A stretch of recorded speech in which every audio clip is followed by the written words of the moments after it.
Adams Peak, mountain in southwestern Sri Lanka. It is 7,559 feet, 2,304 meters, high and located 11 miles, 18 kilometers, northeast of Ratnapura, the capital of Sabaragamuwa province. It is well known for the Sri Pada, Sinhala for sacred footprint, a hollow that is 67 inches, 170 centimeters, long and 18 inches, 46 centimeters, wide and resembles the print of a human foot. The Sri Pada is venerated by Buddhists, Hindus, Christians, and Muslims. Many pilgrims of all faiths visit the peak every year. Adams Peak is not the tallest mountain in Sri Lanka, that honor belongs to Pijuruthalagala, but it stands above the surrounding range, and its conical shape gives it the appearance of a pyramid. The region surrounding Adams Peak is a tropical rainforest and includes the Peak Wilderness Sanctuary, created as a conservation zone in 1940. It is home to an elephant population isolated from the lowlands by the tea estates surrounding the sanctuary. Three major rivers of Sri Lanka, the Kalani, the Walave, and the Kalu, originate at Adams Peak.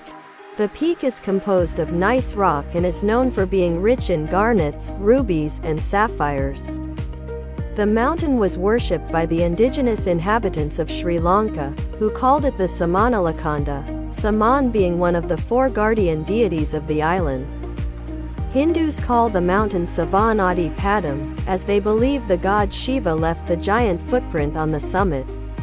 Buddhist traditions, documented in the Mahavamsa, indicate that the print was left by the Buddha during his third and final visit to Sri Lanka.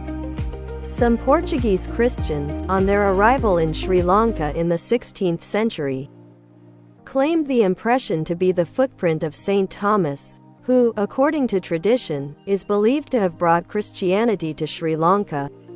Muslims believe it is the footprint of Adam, the mountain being the place where he stood in penance on one foot for 1,000 years after being expelled from paradise. An early mention of the Sri Pada dates to the reign of the king Vijayabahu I, called Vijayabahu the Great, who ruled from 1055 to 1110 CE.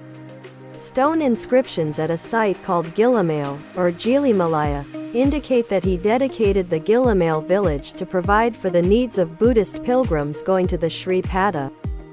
He also established wayside rest houses for pilgrims. King Nisankamala, reigned 1187–96, had a concrete slab constructed to protect the footprint. Multiple later Sinhala kings visited the mountaintop shrine. Devaprithiraja, the minister of King Parakramabahu II, reigned 1225–69, constructed roads leading up to the mountain and installed iron chains on iron posts to ease the ascent.